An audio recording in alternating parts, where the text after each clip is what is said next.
In this video, we shall be discussing the 11th experiment of the design and analysis of algorithms lab.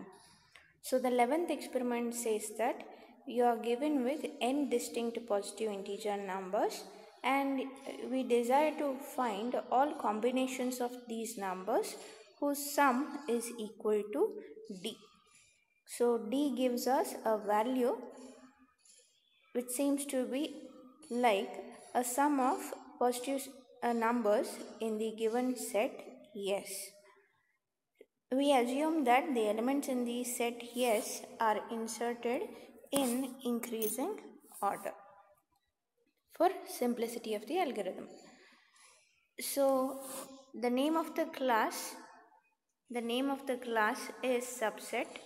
In it we have declared variables C, W tends to be a one-dimensional array, and we have declared a variable one-dimensional array X with the capacity to hold 10 integer numbers in it, and similarly we have declared some variables n which stands for total number of elements that are to be inserted in the array W, and D stands for the variable whose sum we are supposed to find, and then I stands for a temporary variable used in order to perform iterations, and sum is initialized to 0 initially.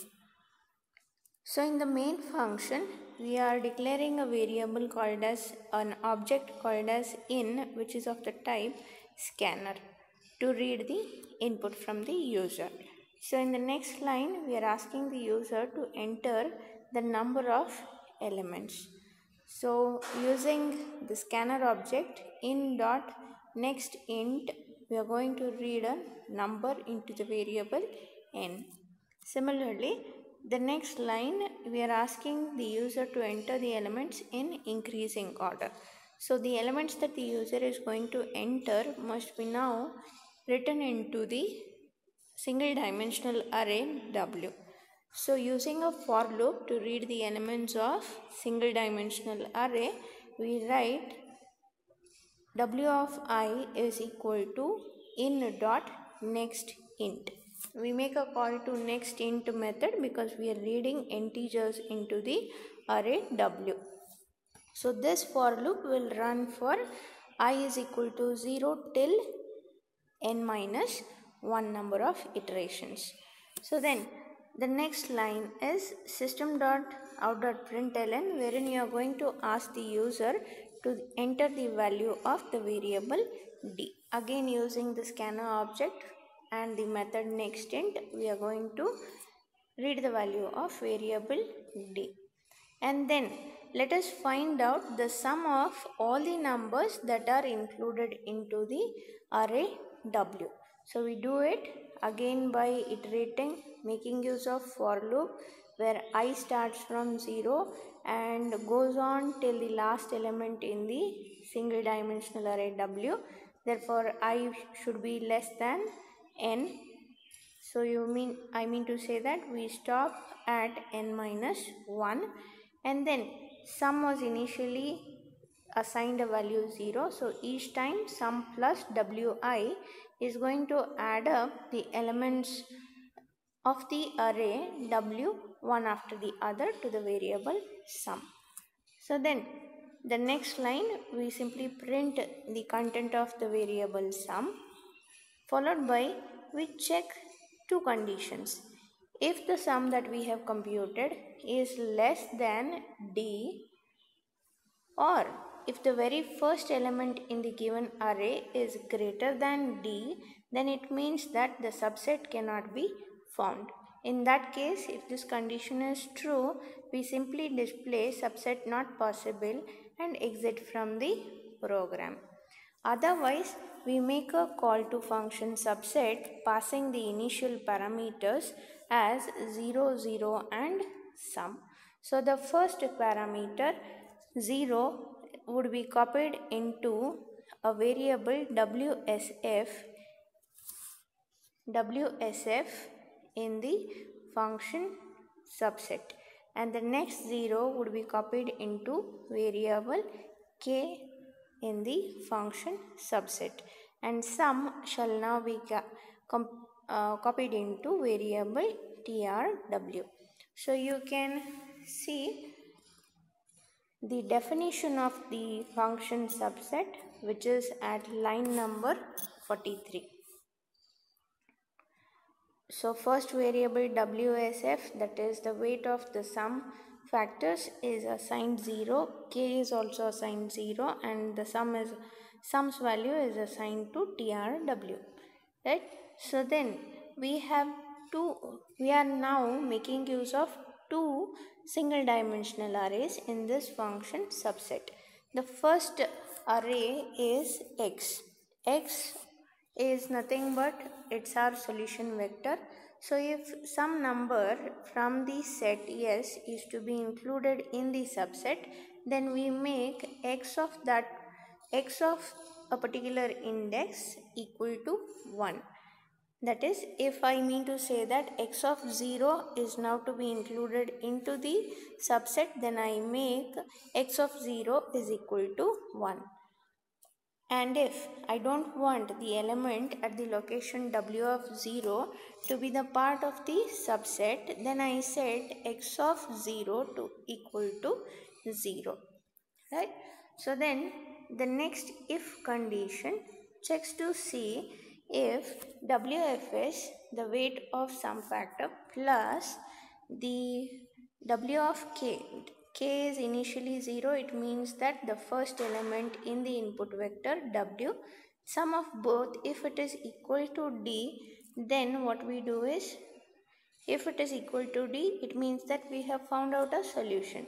So therefore, plus C is nothing but it is going to list a number of solutions. So we have seen that in case of backtracking, a single problem may have multiple solutions there.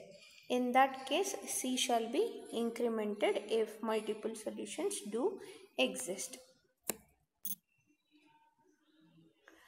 So then if the solution exists, this for loop on line number 50 shall be executed. So wherein I ranges from 0 to k, so k is nothing but the last number that is to be included into the subset that comes from our source vector or the output vector x. So we start scanning every element in the output vector x. So if we find that x of 0 is equal to 1, then it means that the element is included into the subset. So therefore we try to print the element that is at the location w of I. Please note here, if x of I is equal to set to 1, then w of I is into the resultant subset. And if x of I is not equal to 1, then it does not belong to the subset, right? That is the resultant subset. So it is going to scan through x starting from index 0 to k, and whichever number lies in the subset, it shall be printed, right? So then coming on to line number 58. So for the first time, if this condition that is on line number 47, which says that the weight of some factors plus the content of the first element in the input vector is not equal to 0, then the control jumps to line number 58, wherein again WSF plus the first element in the input array plus the second element in the input array are added and check to see if their sum is less than or equal to D. If it is less than or equal to D, then you still have a choice to include the next element from the input vector W into the subset. For doing so, we make a call to function subset, this time passing WFS plus the element at the first location using WK and now iterating the value of k by 1. So this time k shall now point to the next element in the input vector. But by now you try to reduce the sum. As for example, if you have already found out the first element that belongs to the part of our output subset, then you are going to subtract that particular element from the entire total sum, right? And this process continues until WSF plus WK plus 1 is less than or equal to D. If this condition on line number 58 is also false, then the control comes to line number 61, wherein it means that some element that is being included in the previous step is giving a result that is greater than D, which can be excluded, and we can still further move on to find out the next suitable number in the input set W. So the condition says that WSF plus the sum minus whatever element that we had considered previously, if it is greater than or equal to D, and if WSF plus the next element it is less than or equal to D, in both the conditions the value is not becoming equal to D, then x of k is set to 0. So you are going to eliminate W of k, and you are trying to prevent W of k to now be the part of our output result or the resultant subset matrix. So then again you make a call to function subset, this time passing WFS plus k plus 1, and try eliminate the value WK from the entire sum. So this function subset is a recursive function call. It goes on calling itself until and unless WSF plus WK becomes equal to D. Once it becomes equal to D, it is simply going to print the contents of WI and then come out of the program by executing return on line number 55.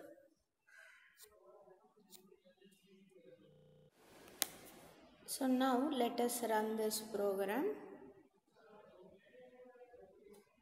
So it is asking us to enter the number of elements. Let us say we want to enter 5 numbers. Then it asks us to enter the elements in the increasing order. So let us say we insert 1, 2, 5, 6 and 8.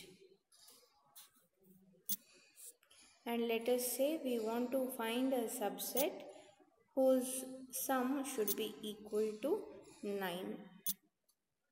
So we have obtained the solutions.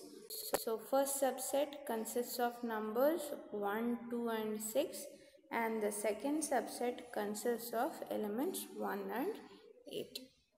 So this is how the program is going to run.